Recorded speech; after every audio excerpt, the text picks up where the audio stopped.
جتنے بھی یہ ماڈلز ہیں، جتنے بھی یہ سنگرز ہیں، ان کی وجہ سے لاکھوں معصوم لڑکیاں، لاکھوں نوجوان ایکٹرز، ماڈل بننے کے سپنے دیکھ رہے ہیں، بجائے اس کے کہ وہ یہ سوچے کہ میں نے ڈاکٹر بننا ہے، میں نے پائلٹ بننا ہے، میں نے دنیا میں ایک نام کمانا ہے. وہ یہ سوچ رہا ہے کہ میں نے ناچنا ہے، میں نے گانا ہے، میں نے کپڑے اتارنے ہیں، میں نے لڑکیوں کے ساتھ فلرٹ کرنا ہے، میں نے لڑکیوں کو دھکے مارنے ہیں، میں نے لڑکیوں کی عزتوں کو نیلام کرنا ہے. ایسی سوچ معاشرے میں اوپر آسمانوں سے نہیں آئی. اس سوچ کو بنانے والے اسی زمین پر رہتے ہیں، اور آج بھی وہ زندہ ہے. کچھ تو مر گئے بے حیائی کرتے کرتے، ناچتے ناچتے، گاتے گاتے ننگے مرے ہیں کچھ لوگ، لیکن کچھ لوگ ابھی بھی زندہ ہیں. ان کے پاس ایک موقع تو ہے کہ وہ توبہ کر لے، لیکن وہ کہاں توبہ کرتے ہیں. ان کو سمجھانے والے جب آتے ہیں تو وہ لوگ تو اپنے آپ کو یہ سمجھتے ہیں کہ ہمیں سب کچھ پتہ ہے، ہم نے تو دنیا کی بڑی بڑی کتابیں رٹ لی، امریکہ جیسے ملک سے ڈگریاں لے لی، لہٰذا ہمیں نہ سمجھایا جائے، ہم جیسے کر رہے ہیں وہ ٹھیک ہے.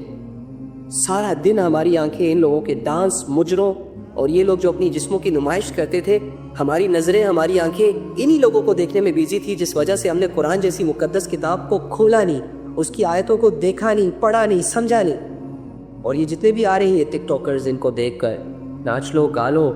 20 سال تک انتظار کر لو، 20 سال تک، جب تمہاری یہ جوانی ڈھل جائے گی، جب یہ تمہارا جسم جس سے آج تم اچھل کود کر ڈانس کر رہے ہو، جب تمہارے اسی جسم کو بڑھاپے کا دیمک لگے گا نا، تمہیں تب ریئلائز ہوگا کہ میں نے اپنے ساتھ بھی برا کیا، اور جتنے بھی لوگ میرے ساتھ جڑے ہیں میں نے ان کی زندگی بھی برباد کی. تم 20 سال رک جاؤ.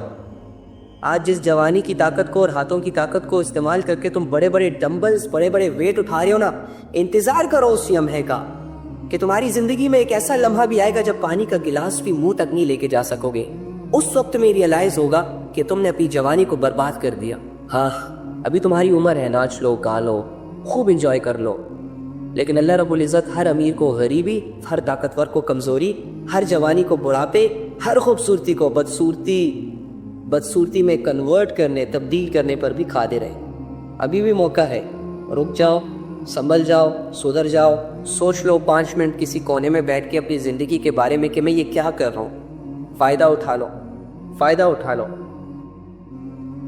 میں ہاتھ چھوڑ کے معافی مانگتا ہوں اگر میری باتیں کسی کو بری لگ لی. یقین کریں میں کسی کو ہرٹ نہیں کرنا چاہتا، میں کسی کی پرسنل لائف پہ بات نہیں کرنا چاہتا، لیکن یار یہ پرسنل نہیں ہے. کسی کی وجہ سے میری اپنی زندگی، میرے گھر والوں کی زندگی، میرے سارے نوجوانوں کی زندگیاں خراب ہو رہی ہیں. یہ کیسے پرسنل ہو سکتا ہے؟ پرسنل لائف تو ایک حدود کے اندر گزاری جاتی ہے. اگر آپ اس حدود کے اندر ہیں تو کوئی دوسرا بندہ آپ پر انگلی نہیں اٹھا سکتا، آپ کو پوائنٹ نہیں کر سکتا. لیکن جب آپ خود ہی ان حدودوں کو کراس کرتے ہو، پھر معاشرے میں موجود ہر انسان آپ کو اپنی سوچ، اپنے مائنڈ سیٹ کے مطابق جج کرے گا. اور جب موت آتی ہے تو ہر کامیاب انسان ناکام ہو جاتا ہے. اس کی گئی 100 سالوں میں وہ محنت سب ضائع ہو جاتی ہے. اور اللہ فرماتے ہیں کہ جو شخص جنت میں داخل کر دیا گیا وہ کامیاب ہو گیا. تو مجھے کامیاب ہونے کے لیے کیا کرنا پڑے گا؟ سب مریں گے، سب ختم ہوں گے. کل من علیہا فان، ہر چیز فنا ہوگی. وَيَبْقَى وَجْهُ رَبِّكَ ذُو الْجَلَالِ وَالْإِكْرَامِ. ایک اللہ باقی رہیں گے. اس اللہ کو ہم نے خوش کرنا ہے، اس اللہ سے اپنا تعلق مضبوط کرنا ہے، اس اللہ کو ہم نے امپریس کرنا ہے، اس اللہ کے سامنے ہم نے خود بھی جھکنا ہے، گھر والوں کو بھی جھکانا ہے، دوستوں کو بھی جھکانا ہے. ہمارے پاس وقت نہیں ہے، ہم آج کل پرسوں ترسوں نہیں کر سکتے. ہمارے پاس بہت کم وقت بچا ہے. ہو سکتا ہے یہ آج ہی زندگی کی آخری شام ہو، کل ہم اپنے رب کے ساتھ ملنے چلے جائیں. تو سوچ لیں، اگر آپ کے کندھوں پر گناہ ہے، اگر آپ کسی بے حیائی میں مبتلا ہیں، اگر آپ کے گوگل ہسٹری میں عجیب چیزیں ہیں، عجیب آپ لوگوں نے سرچ کیا ہوا ہے، تو خدا کے لیے آج توبہ کر لینا. ہو سکتا ہے کل اللہ سے ملنے چلے جاؤ تو اتنا بڑا بھاری بیگ نہ لے کے جاؤ گناہوں کا. پاک صاف ہو کر سو جاؤ، تہجد کی نیت کرو. ایسے سوچو کہ بس صبح ان سے ملاقات ہے. ہوپس ہو کہ آپ لوگ اس کو فالو کریں گے.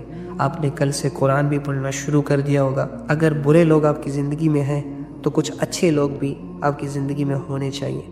برے لوگوں کے ساتھ بھی ٹائم گزارو، ان کو سمجھانے کے لیے، ان کو اپنی تعلیمات دینے کے لیے، لیکن اچھے لوگوں میں زیادہ اٹھو بیٹھو. اپنے آپ کو اچھے لوگوں میں، اللہ کو یاد کرنے والے لوگوں میں اٹھنے بیٹھنے کا ایک عادت بناؤ، تاکہ آپ کی زندگی بغیر کسی محنت کے ان کی وجہ سے چینج ہو جائے. تو کوشش کریں گے انشاءاللہ. اور دوسری بات، زندگی میں بہت سارے گناہ موجود ہیں، اس گناہ کو آج چھوڑنے کا ارادہ کر لیں. ڈیلی بیسس پہ اگر آپ ایک گناہ چھوڑیں گے تو 10 دنوں میں آپ 10 گناہ چھوڑ دیں گے. 30 دنوں میں آپ 30 گناہ چھوڑ دیں گے. اور میں نہیں سمجھتا کہ کسی انسان کی زندگی میں 20, 30 یا 40 کبیرہ گناہ ہو. دیکھو اگر آپ کبیرہ گناہوں سے اپنے آپ کو بچائیں گے نا تو خدا کی قسم صغیرہ گناہ اللہ تعالیٰ ویسے ہی معاف کر دے گا. یہ ایک اپورچونٹی ہے اللہ کی طرف سے کہ جو شخص بھی اپنے آپ کو کبیرہ گناہوں سے، کبیرہ گناہ کیا ہے یہ میں نے آپ کو شروع میں بتائے تھے اور سارے گنوائے بھی تھے کہ زنا ہے، جھوٹ ہے، چغلی ہے، غیبت ہے، ماں باپ کی نافرمانی ہے، نماز کا چھوڑ دینا ہے اور غفلتیں ہیں، دھوکہ دینا وغیرہ. تو اگر آپ لوگ صرف ان سے بچیں گے نا تو اللہ جو آپ کے صغیرہ گناہ نہیں ہوتے کہ بد نظری ہو گئی، غلطی سے جھوٹ بول لیا، کسی سے لڑائی کر لی، کہ آپ کے منہ سے کوئی غلط بات نکل گئی، اس طرح کے جو چھوٹے موٹے گناہ ہوتے ہیں تو وہ اللہ رب العزت آپ کو ویسے ہی معاف کر دیں گے.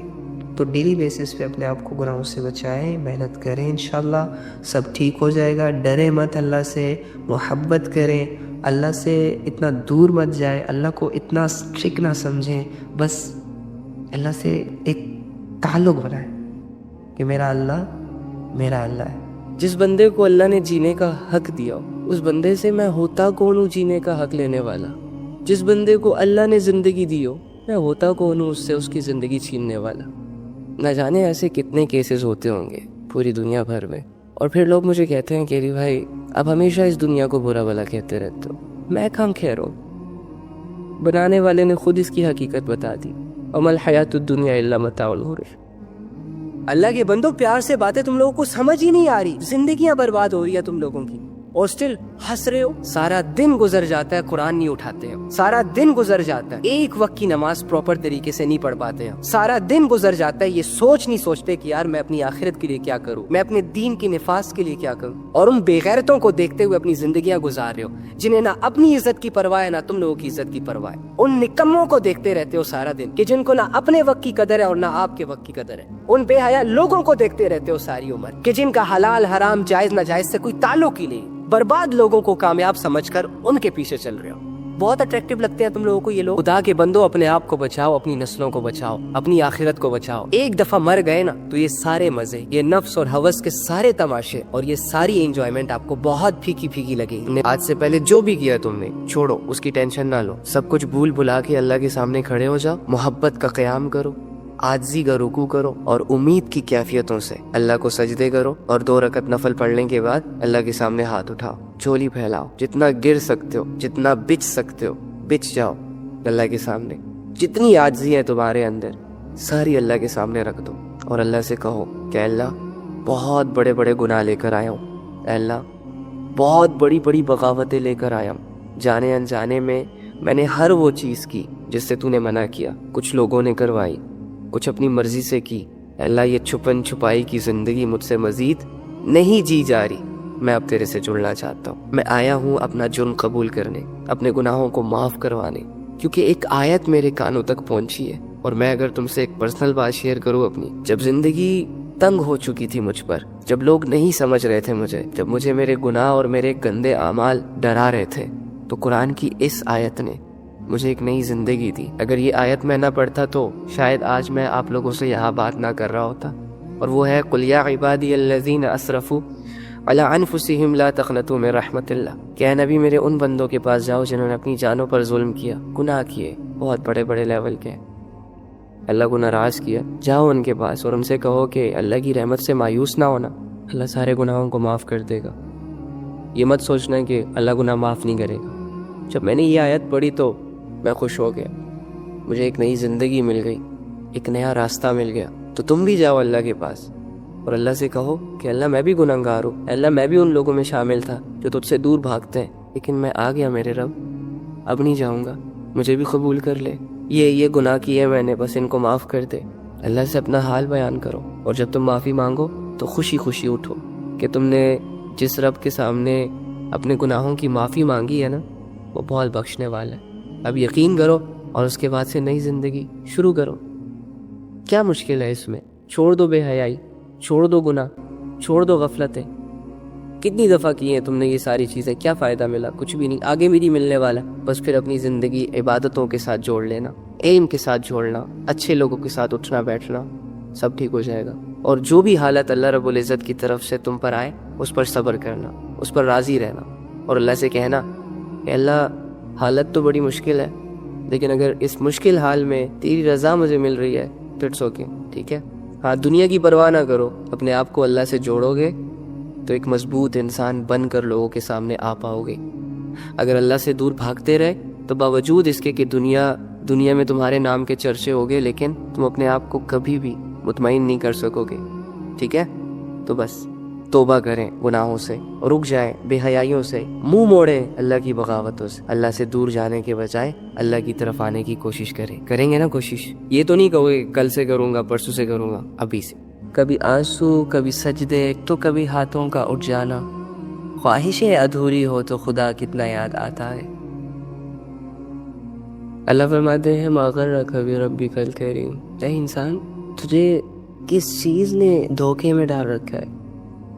تجھے آخر کس چیز نے اللہ رب العزت یعنی جو اتنا کریم ہے اس سے دور کر دیا؟ چیزوں کی خاطر اللہ سے دور ہو گئے۔ وہ مخلوق جو اللہ نے پانی کے قطرے سے پیدا کی، اس کو متاثر کرتے کرتے اللہ سے دور ہو گئے۔ وہ کاغذ کے نوٹ جو اللہ لوگوں کے مقدر میں لکھتا ہے، لوگوں کے نصیب میں لکھتا ہے، اس کو کماتے کماتے اللہ سے دور نکل گئے۔